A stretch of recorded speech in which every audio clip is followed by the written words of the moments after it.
வாழ்வு தரும் வார்த்தை என்கிற இந்த நிகழ்ச்சிக்கு உங்கள் அனைவரையும் அன்போடு வரவேற்றுக் கொள்கிறேன்.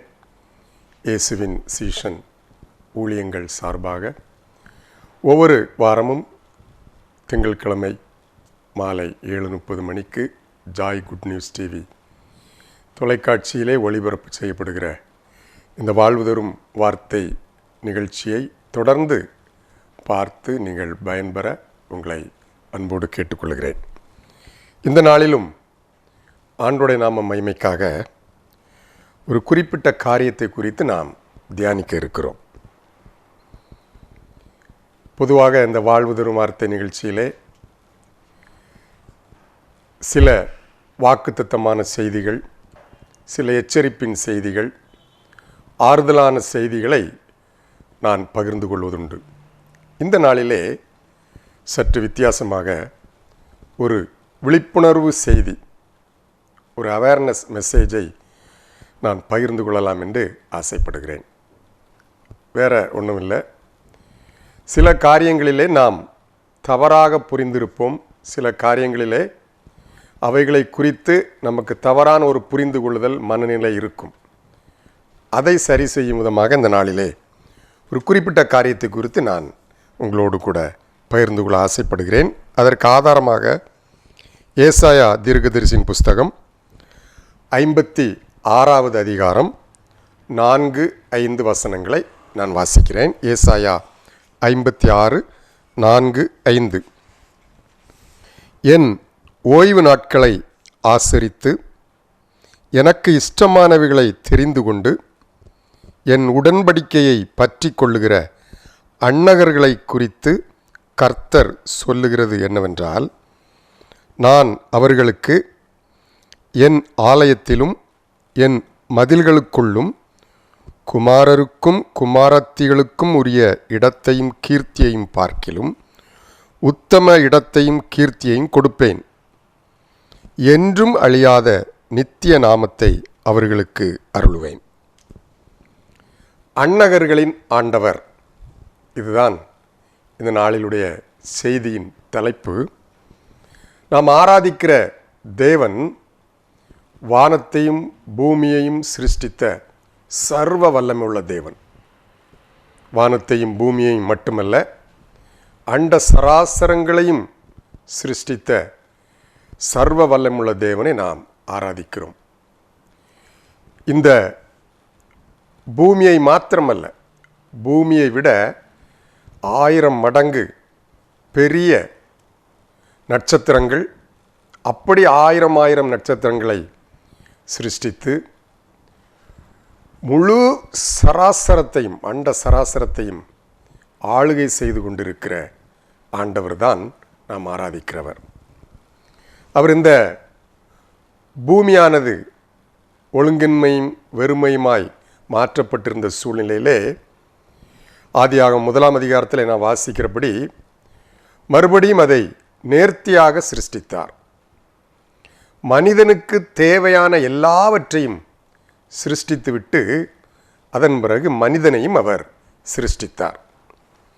மனிதனை சிருஷ்டித்ததை குறித்து ஆதியாகமம் 1ஆம் அதிகாரம் 27வது வசனத்தை வாசிக்கிற பொழுது, ஆதியாகமம் 1:27, தேவன் தம்முடைய சாயலாக மனுஷனை சிருஷ்டித்தார், அவனை தேவ சாயலாகவே சிருஷ்டித்தார், ஆணும் பெண்ணுமாக அவர்களை சிருஷ்டித்தார். மனிதனை ஆண்டவர் படைத்த அந்த காரியம் மிக தெளிவாக வேதத்திலே எழுதப்பட்டிருக்கிறது. மனிதனை ஆண்டவர் ஆணும் பெண்ணுமாக சிருஷ்டித்தார். மேல் ஆர் ஃபீமேல், 2 பாலினங்களோடு மனிதனை ஆண்டவர் சிருஷ்டித்தார். ஒன்றிலே ஆணாக இருப்பார்கள் அல்லது பெண்ணாக இருப்பார்கள். இதுதான் தேவனுடைய சிருஷ்டிப்பு. ஆனாலும் இந்த நாட்களிலே நம்முடைய சமூகத்திலே 3ஆம் பாலினத்தவர்கள் என்று ஒரு பேச்சு பரவலாக இருந்து கொண்டிருப்பதை நாம் பார்க்க முடியும். இந்த மக்களை நம்முடைய சமூகத்திலே பலவித பெயர்களிலே நாம் அழைக்கிறோம். பரிசுத்த வேதாகமத்திலும் திருவிவிலியம், இன்னும் ஆங்கில வேதாகமங்கள், இன்னும் மக்களுடைய நடைமுறை பழக்க வழக்கத்திலே இவர்களுக்கு, இந்த மக்களுக்கு பல பெயர்கள் உண்டு. அலிகள், அரவாணிகள், திருநங்கைகள், டிரான்ஸ்ஜெண்டர், யூனக், கேஸ்ட்ரேட்டட் பீப்புள், அன்னகர்கள், இப்படி பல வார்த்தைகள் இவர்களுக்கு பயன்படுத்தப்படுகின்றன. பைபிள், பரிசுத்த வேதாகமம் இவர்களை என்ன வார்த்தையினாலே இவர்களை அழைக்கிறது என்றால் அன்னகர்கள். அன்னகர்கள் என்பவர்கள் ஆண்கள். இவர்கள் ஆண்கள்தான். இயேசுநாதர் புதிய ஏற்பாட்டிலே இவர்களை குறித்து ஒரு காரியத்தை குறிப்பிடுகிறார். இந்த அன்னகர்களை குறித்து இயேசுநாதர் புதிய ஏற்பாட்டில் குறிப்பிடுகிற ஒரு காரியம் மத்தேயு எழுதின சுவிசேஷம் 19வது அதிகாரம் 12வது வசனத்தில் எழுதப்பட்டிருக்கிறது. மத்தேயு 19:12 தாயின் வயிற்றிலிருந்து அன்னகர்களாய் பிறந்தவர்களும் உண்டு, மனுஷர்களால் அன்னகர்கள் ஆக்கப்பட்டவர்களும் உண்டு. பரலோக ராஜ்யத்து நிமித்தம் தங்களை அன்னகர்கள் ஆக்கி கொள்ளண்டவர்களும் உண்டு. இதை ஏற்றுக்கொள்ள வல்லவன் ஏற்றுக்கொள்ள கடவன். அன்பான ஆண்டவருடைய பிள்ளைகளை, நான் ஆரம்பத்திலே சொன்னது போலவே இது சரியான புரிந்து கொள்ளுதலுக்கான ஒரு செய்தி. இயேசுநாதர் இந்த அன்னகர்களை குறித்து சொன்ன 3 விதமான அன்னகர்களை இந்த உலகத்திலே இருப்பதாக இயேசுநாதர் சொன்னார். முதலாவது, தாயின் வயிற்றிலே பிறக்கும் போதே அன்னகர்களாக பிறந்தவர்கள். இரண்டாவது, சரியாக பிறந்து இடையிலே மற்ற மனிதர்களுடைய நிர்பந்தத்தினாலே அன்னகர்கள் ஆக்கப்பட்டவர்கள்.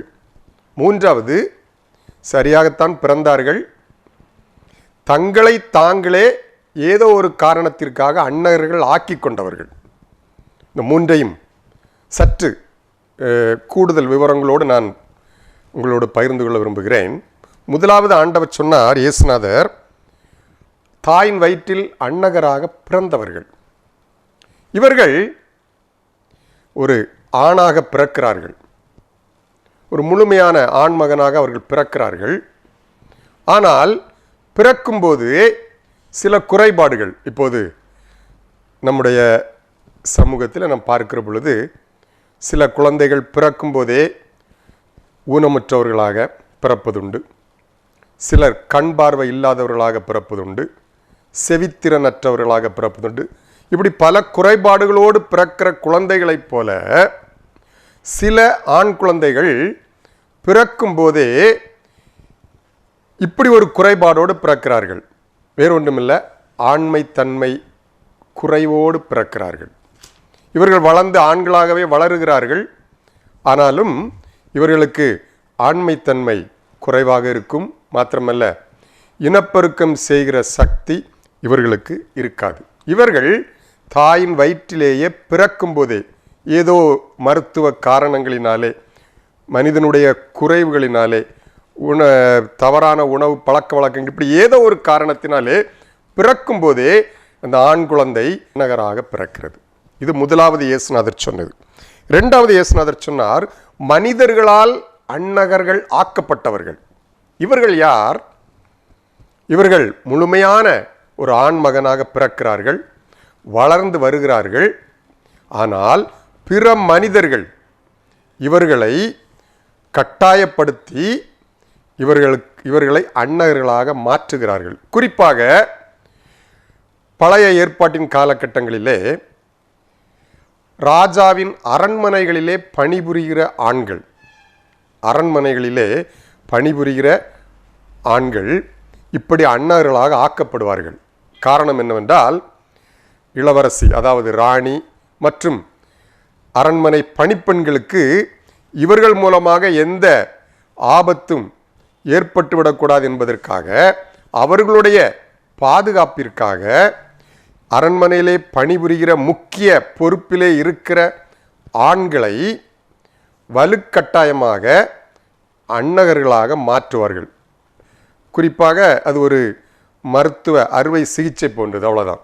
அவர்களை ஆண் தன்மையை எடுத்து விடுவார்கள். அப்படி அவர்கள் அன்னகர்களாக மாறுகிறவர்கள். ஆனால் தொடர்ந்து ஆணாகவே அவர்கள் நீடிப்பார்கள். பைபிள் அவர்களை அன்னகன் என்று ஆண்பாலிலே தான் அழைக்கிறது, அன்னகன். இவர்கள் இரண்டாவது இயேசுநாதர் சொன்னவர். மூன்றாவது இயேசுநாதர் சொன்ன ஒரு காரியம், தங்களை தாங்களே அன்னகர்களாக்கி கொண்டவர்கள் பரலோக ராஜ்யத்தின் நிமித்தம். இவர்களும் முழுமையான ஆண்மகனாக பிறக்கிறார்கள். பிறந்து வரும்போது ஏதோ ஒரு காரணத்திற்காக சிலர், ஒருவேளை இயேசுநாதர் சொன்னபடி பரலோக ராஜ்யத்தின் நிமித்தம் இந்த ஆண் தன்மையை நான் என்னிலிருந்து எடுத்துவிட்டால் இன்னும் பரிசுத்தமாக ஆண்டவருக்கு பிரியமாக வாழலாம், இன்னும் ஆண்டவருடைய ஊழியத்தை செய்யலாம் என்று அவர்கள் நினைப்பதினாலே தங்களை தாங்களே அன்னகர்களாக மாற்றிக்கொள்ளுகிறார்கள். சமீப நாட்களிலே அல்லது இன்றைய நாட்களிலே இந்த மூன்றாவது இயேசுநாதர் சொன்ன இந்த மூன்றாவது அன்னகர் வகைதான் பெருகி இருப்பதை நாம் காண முடியும். தங்களை தாங்களே அன்னகர்கள் ஆக்கி கொண்டவர்கள். ஆனால் இயேசுநாதர் சொன்னது பரலோக ராஜ்யத்தின் நிமித்தம், கர்த்தருடைய காரியங்களுக்காக. ஆனால் இன்றைக்கு ஏதோ பல காரியங்களுக்காக தங்களை தாங்களே அன்னகர்களாக்கி கொண்டவர்கள் இன்றைக்கு ஏராளமாக இருக்கிறார்கள். அதிலும் குறிப்பாக இன்றைக்கு ஒரு காரியத்தை நாம் பார்க்க முடியும். அன்னகர்கள் ஆக்கி கொண்டவர்கள் தங்களை ஒரு பெண் போல பாவித்து அப்படியும் செயல்படுவதை நாம் சமூகத்திலே பார்த்திருக்கிறோம். எப்படியும் இவர்களை குறித்து இந்த வசனம், பரிசுத்த வேதம் என்ன சொல்லுகிறது என்பதைத்தான் நான் ஆரம்பத்திலே ஆதார வசனமாக வாசித்தேன். அன்னகர்களை குறித்து பரிசுத்த வேதம் என்ன சொல்லுகிறது? இந்த மூன்று விதமான அன்னகர்களையுமே ஆண்டவர் நம்ம எப்படி பார்க்குறோமோ இல்லையோ, இந்த அன்னகர்களை குறிப்பாக மக்கள் சிலர் பரிதாபத்துக்குரியவர்களாக பார்ப்பார்கள், சிலர் கேலிக்குரியவர்களாக பார்ப்பார்கள், சிலருக்கு அவங்களை கண்டா பயம், இன்னும் சிலர் அவர்களை பாவிகளாக நினைப்பார்கள். இப்படி நாம் அவர்களை பல கண்ணோட்டத்திலே பார்க்கும்போது பரிசுத்த வேதம் அல்லது ஆண்டவர் அவர்களை எப்படி பார்க்கிறார் என்றால், அவர்களை முழுமையான ஒரு மனிதனாக ஆண்டவர் பார்க்கிறார். ஆவி, ஆத்மா, சரீரத்தை கொண்ட தேவ சாயலிலே படைக்கப்பட்ட ஒரு பெர்ஃபெக்ட் மனிதனாக ஆண்டவர் அவர்களை பார்க்கிறார். அவர்களுக்கும் இந்த இயேசு தேவை, அவர்களுக்கும் ரட்சிப்பு தேவை. அவர்களிலும் பலர் கொடிய பாவங்களிலே அடிமைத்தனத்திலே இருக்கிறார்கள். அவர்களுக்கும் நித்திய ஜீவனுக்குரிய வார்த்தைகள் தேவை, அவர்களுக்கும் ரட்சிப்பு தேவை, அவர்களுக்கும் சுவிசேஷம் தேவை. இயேசுநாதர் அவர்களுக்காகவும் இரத்தத்தை சிந்தினார். ஏனென்றால் அவர்களை ஆண்டவர் அப்படித்தான் பார்க்கிறார். இன்றைக்கு இரண்டு காரியங்களை நான் பரிசுத்த வேதத்திலிருந்து, பழைய ஏற்பாட்டிலும் புதிய ஏற்பாட்டிலும் இருந்து இரண்டு அன்னகர்களை குறித்து உங்களோடு பகிர்ந்து கொள்ள விரும்புகிறேன். இந்த இரண்டு பேருமே ஆரம்பத்திலே ஆண்டவர் இந்த அன்னகர்களுக்கு ஒரு வாக்கு தத்தத்தை கொடுத்ததை நாம் வாசித்தோம். என்னுடைய ஆலயத்திலும் ஆலயத்தின் மதில்களுக்குள்ளும் அன்னகர்களை ஆண்டவர் தன்னுடைய ஊழியத்திலே, தன்னுடைய ஆலயத்திலே கொண்டு வந்து சாதாரணமான மனிதனுக்கும் ஆணுக்கும் பெண்ணுக்கும் இருக்கிற, அதான் குமாரருக்கும் குமாரத்திகளுக்கும் இருக்கிற மதிப்பை விட, அவர்களுக்கு இருக்கிற பொசிஷனை விட உயர்ந்த இடத்தையும் உயர்ந்த கனத்தையும் நான் அன்னகர்களுக்கு கொடுப்பேன் என்று ஆண்டவர் வாக்கு பண்ணியிருக்கிறார். எப்படிப்பட்ட அன்னகர்களுக்கு என்றால், அதற்கு முதல் வசனத்தை, முந்தைய வசனத்தை, அதாவது ஏசாயா 56:4 வாசிக்கிற பொழுது, ஆண்டவருக்கு கீழ்ப்படிந்து அவரோடு உடன்படிக்கை, அதாவது இயேசுவை ஏற்றுக்கொண்ட, இரட்சகராக ஏற்றுக்கொண்ட அன்னகர்களை ஆண்டவர் மிக உயர்ந்த ஸ்தானத்திலே, சாதாரண மனிதர்களை விட மிக உயர்ந்த ஸ்தானத்திலே அவர்களை கீர்த்தியும் புகழ்ச்சியுமாக வைப்பேன் என்று ஆண்டவர் வாக்கு பண்ணியிருக்கிறார். அப்படியே வைத்திருக்கிறார். வேதத்திலிருந்து இரண்டு உதாரணங்களை நான் உங்களுக்கு சுட்டி காட்ட விரும்புகிறேன். முதலாவது, பழைய ஏற்பாட்டிலே எரேமியா தீர்க்கதரிசியின் புஸ்தகம் 39வது அதிகாரம் 16, 17, 18 வசனங்களை, அதிலே சொல்லப்பட்ட ஒரு மனிதனை குறித்து நான் வாசிக்கிறேன். எரேமியா 39வது அதிகாரம் 16, 17, 18. நீ போய் எத்தியோப்பியனாகிய எபத்மெலேக்குக்கு சொல்ல வேண்டியது என்னவென்றால், இதோ என்னுடைய வார்த்தைகளை இந்த நகரத்தின் மேல் நன்மையாக அல்ல தீமையாக வரப்பண்ணுவேன். அவைகள் அந்நாளிலே உன் கண்களுக்கு முன்பாக நிறைவேறும் என்று இஸ்ரவேலின் தேவனாகிய கர்த்தர் சொல்லுகிறார். ஆனால் அந்நாளிலே உன்னை தப்புவிப்பேன் என்று கர்த்தர் சொல்லுகிறார். நீ பயப்படுகிற மனுஷரின் கையிலே ஒப்பு கொடுக்கப்படுவதில்லை. உன்னை நிச்சயமாகவே விடுவிப்பேன். நீ பட்டயத்துக்கு இரையாவதில்லை. நீ என்னை நம்பினபடியால் உன் பிராணன் உனக்கு கிடைத்த கொள்ளை பொருளைப் போல இருக்கும் என்று கர்த்தர் சொல்லுகிறார் என்றார். எபத்மெலேக்கு என்கிற ஒரு மனிதனை குறித்து, ஒரு அன்னகனை குறித்து இந்த இடத்துல நான் வாசிக்க முடியும். இவரை குறித்து நான் சுருக்கமாக சொல்லுகிறேன். இந்த எபத்மெலேக் ஒரு எத்தியோப்பியன். இவர் யூதாவின் ராஜாவாகிய சிதேக்கியா, கடைசி ராஜா. யூதா எருசலேம் வீழ்ச்சி அடைகிற பொழுது அதனுடைய கடைசியாக இருந்த ராஜா சிதேக்கியா. அவருடைய அரண்மனையிலே மிக முக்கிய பிரதானியாக இந்த எபத்மெலேக் இருந்தார். எபத்மெலேக் அரண்மனையிலே பணி செய்தபடினாலே எபத்மெலேக் அன்னகர் ஆக்கப்பட்டார். இயேசுநாதர் சொன்ன அந்த அன்னகரின் வகைகளிலே இரண்டாவது வகையை சார்ந்தவர் இந்த எபத்மெலேக். ஆங்கில வேதாகமத்திலே குறிப்பாக குட் நியூஸ் டிரான்ஸ்லேஷனில் எரேமியா 38:7 நீங்கள் படிக்கிற பொழுது யூனக் என்கிற வார்த்தை பயன்படுத்தப்பட்டிருக்கிறது. இவர் ஒரு அன்னகர் என்கின்ற வார்த்தை அந்த மொழிபெயர்ப்பில் பயன்படுத்தப்பட்டிருக்கு. நான் வாசிக்கலாம். இந்த எபத்மெலேக் ஆண்டவருக்கு பயந்த ஒரு தேவ மனிதன் என்கின்ற ஒரு குறிப்பும் அங்கே கொடுக்கப்பட்டிருக்கிறது.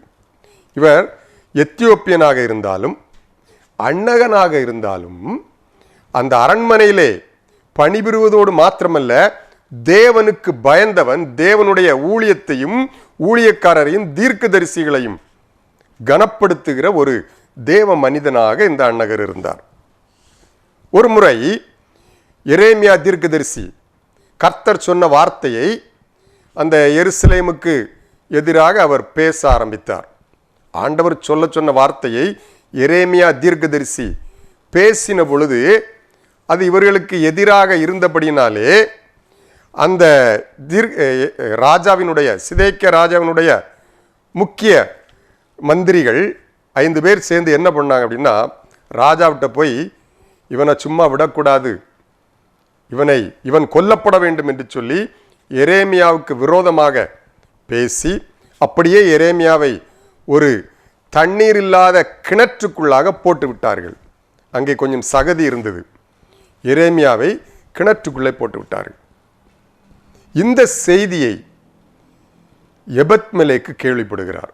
எபத்மெலேக்கு இது தெரிய வந்த பொழுது, இவர் ஒரு அன்னகன், ஆனாலும் நமக்கென்ன என்று இருந்து விடவில்லை.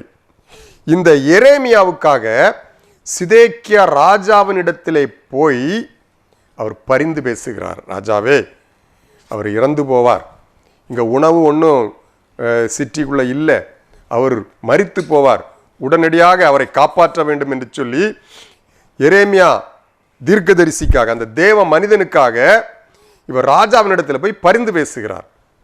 ராஜாவும் அதை கேட்டு, சரி நீ போய் ஒரு 3 பேரை அழைத்து கொண்டு போ. சில மொழிபெயர்ப்பில் 30 பேர் என்று போடப்பட்டிருக்கிறது.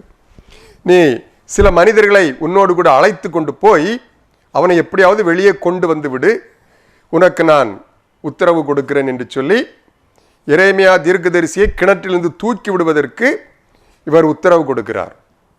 உடனே அந்த எபத்மெலேக் என்ன செய்தார் தெரியுமா? தன்னோடு கூட ஆட்களை அழைத்து கொண்டு போய் கயரை போட்டு, ஒரு பெரிய கயரை கிணற்றுக்குள்ளே போட்டு, உண்மையிலே அந்த கயறு எரேமியா தீர்க்கதரிசியினுடைய உடம்பிலே எந்த காயத்தையும் ஏற்படுத்தி விடக்கூடாது என்பதற்காக சில பழைய துணிகள், சேலைகள் எல்லாமே கிணற்றுக்குள்ளே போட்டு, அந்த சேலைகளையும் இன்னும் உடம்புல வச்சுட்டு அதுக்கு மேலே கயரை மாட்டிக்கொள், நான் உன்னை வெளியே தூக்கி விடுகிறேன் என்று சொல்லி எந்த சிறு காயம் கூட இல்லாதபடிக்கு அந்த எரேமியா தீர்க்கதரிசியை கிணற்றுக்கு வெளியே கொண்டு வந்து காப்பாற்றினார்.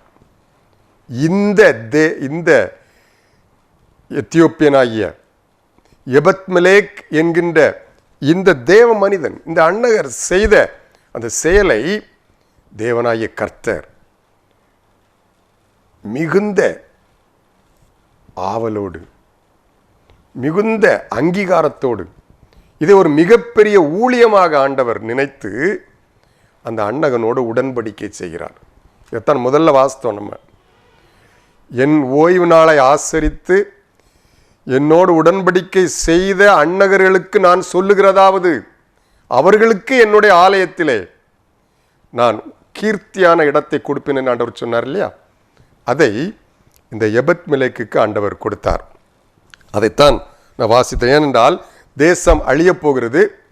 எரேமியா தீர்க்கதரிசி சொன்ன வார்த்தையின்படியே எருசலேம் வீழ்ச்சி அடைய போகிறது. பலர் கொல்லப்பட போகிறார்கள். ஆனாலும் எபத்மெலேக் என்கின்ற இந்த அன்னகனுக்கு ஆண்டவர் சொல்கிற வார்த்தை என்ன தெரியுமா? ஆனால் அந்நாளிலே உன்னை தப்புவிப்பேன் என்று கர்த்தர் சொல்லுகிறார். நீ பயப்படுகிற மனுஷரின் கையிலே ஒப்பு கொடுக்கப்படுவதில்லை. உன்னை நிச்சயமாக விடுவிப்பேன். நீ பட்டயத்துக்கு இரையாவதில்லை. நீ என்னை நம்பினபடியினால் உன் பிராணன் உனக்கு கிடைத்த கொள்ளை புரளை போல இருக்கும் என்று கர்த்தர் சொல்லுகிறார். அன்பான அன்னுடைய பிள்ளைகளை, இன்றைக்கு இந்த அன்னகர்களை குறித்து நம்முடைய மனநிலை எப்படி இருக்கிறது? அவர்களை ஆண்டவர் எப்படி பார்க்கிறார் பார்த்தீங்களா? எப்படி ஆசீர்வதிக்கிறார்? இன்றைக்கும் நம்முடைய மனநிலை அப்படித்தான் இருக்க வேண்டும். ஒருவேளை இந்த அன்னர்கள் என்ற நிலையில இருந்து இந்த செய்தியை கேட்பவர்களும், நான் ஆண்டவருடைய நாமத்தினாலே சொல்கிறேன், ஆண்டவர் உங்களை கீர்த்தியும் புகழ்ச்சியுமாக உயர்ந்த ஸ்தானத்தில் வைப்பார். இயேசு உங்களை நேசிக்கிறபடினாலே அவரோடு உடன்படிக்கை செய்து கொள்ளுங்கள், அவரை ஏற்றுக்கொள்ளுங்கள். சாதாரண மனிதனுக்கும் மனுஷிக்கும், அதாவது குமாரருக்கும் குமாரத்திக்கும் கொடுத்திருக்கிற கீர்த்தியும் புகழ்ச்சியும் விட ஆண்டவர் உங்களை அதிகமாக உயர்த்துவார் என்பதில் சந்தேகமில்லை. இரண்டாவது இன்னொரு காரியத்தை நான் சுட்டிக்காட்ட விரும்புகிறேன். புதிய ஏற்பாட்டிலிருந்து ஒரு காரியம். அப்போஸ்தலர் 8ஆம் அதிகாரம் 27வது வசனத்தை நான் வாசிக்கிறேன். அப்போஸ்தலர் 8:27. அந்தபடி அவன் எழுந்து போனான். அப்பொழுது எத்தியோப்பியருடைய ராஜஸ்திரியாகிய கந்தாகே என்பவளுக்கு மந்திரியும் அவளுடைய பொக்கிஷங்களுக்கு எல்லாவற்றிற்கும் தலைவனுமாயிருந்த எத்தியோப்பியனாகிய ஒருவன் பணிந்து கொள்ளும்படி எருசலேமுக்கு வந்திருந்தான். இங்கேயும் ஒரு அன்னகனை குறித்து புதிய ஏற்பாட்டிலே நாம் வாசிக்கிறோம். இந்த அன்னகனை ஆண்டவர் எப்படி ஆசீர்வதித்தார், அவனை எப்படி பயன்படுத்தினார், அவனுக்கு தன்னை எப்படி இந்த இரட்சகர் வெளிப்படுத்தினார் என்பதை இந்த அப்போஸ்தலர் 8ஆம் அதிகாரத்தில் நான் வாசிக்க முடியும். இவர் எப்படி அன்னகர் என்று சொல்லப்படுகிறார் என்றால், திருவிவிலியத்தில் இந்த வசனத்தை நான் வாசிக்கிறேன். இதே அப்போஸ்தலர் 8ஆம் அதிகாரம் 27வது வசனத்தை திருவிவிலியத்தில் நான் வாசிக்கிறேன். அப்போது எத்தியோப்பிய அரசர் ஒருவர் எருசலேம் சென்று கடவுளை வணங்கிவிட்டு திரும்பி சென்று கொண்டிருந்தார். அவர் ஓர் அலி, எத்தியோப்பிய அரசியான காந்தகையின் நிதி அமைச்சர். அவர் ஒரு அலி என்கிற வார்த்தை திருவிவிலியத்திலே சேர்த்தே எழுதப்பட்டிருக்கிறது. அன்பான ஆண்டவருடைய பிள்ளைகளே, இந்த மனிதன் ஒரு எத்தியோப்பியன். ஆனால் இளவரசி ராணியோடு கூட அவளுடைய நிதி அமைச்சராக அல்லது அவளுடைய பொக்கிஷங்களுக்கெல்லாம் பொறுப்பாளராக இவர் இருக்கிறபடினாலே பெண்களோடு அதிக நேரம் அவர் அரசு அலுவலராக நீடிக்க வேண்டிய ஒரு நிலை இருந்தபடினாலே அவர் அன்னகராக்கப்பட்டிருந்தார். பெண்களுடைய பாதுகாப்பை கருதி அவர் அன்னகராக்கப்பட்டிருந்தார். ஆனபடினாலே இந்த சம்பவத்தை இன்னும் நான் சற்று விரிவாக சொல்ல விரும்புகிறேன். எத்தியோப்பியாவிலிருந்து எருசலேமுக்கு அவர் பணிந்து கொள்ள வருகிறார், ஆண்டவரை பணிந்து கொள்ள வருகிறார். ஏனென்றால் உலகின் எந்த மூலையில் இருந்தாலும் எருசலேமுக்கு வந்துதான் ஆண்டவரை தொழுது கொள்ள வேண்டும் என்பது அன்றைக்கு ஒரு எழுதப்படாத சட்டமாக இருந்தது. எருசலேமுக்கு வந்து ஆண்டவரை தொழுது கொள்ள வேண்டும். எனவே ஏறக்குறைய 300 கிலோமீட்டர் தாண்டி இந்த மனிதன் தனியாக வருகிறார், ரதத்திலே வருகிறார். அவர் வரும்போது எருசலேமுக்கு வருகிறார். எருசலேம் தேவாலயத்திலே வந்து ஆண்டவரை வணங்க வேண்டும் என்று வருகிறார். ஆனால் இவர் ஒரு அன்னகனாக இருந்தபடினாலே இவரை ஆலயத்தினுடைய காம்பவுண்டுக்குள்ளே அனுமதிக்கிறாங்க. ஆனால் தேவாலயத்திற்குள்ளே இவர் அனுமதிக்கப்படவில்லை. இதுவும் பழைய ஏற்பாட்டின் ஒரு சட்டம் தான். இவர் தேவாலயத்துக்குள்ளே அனுமதிக்கப்படவில்லை. எனவே வெளியே நின்று ஆண்டவரை வணங்கிவிட்டு இவர் என்ன செய்கிறார் என்றால், அந்த ஆலய காம்பவுண்டுக்குள்ளே நிறைய பேர் விற்பதும் கொள்வதுமாக இருந்தது. அதிலே குறிப்பாக பழைய ஏற்பாட்டினுடைய சில பகுதிகளை சுருள்களாக எழுதி ஆங்காங்கே சிலர் விற்பனை செய்து கொண்டிருந்தார்கள். இவர் அதிலே ஒன்றை வாங்கினார்.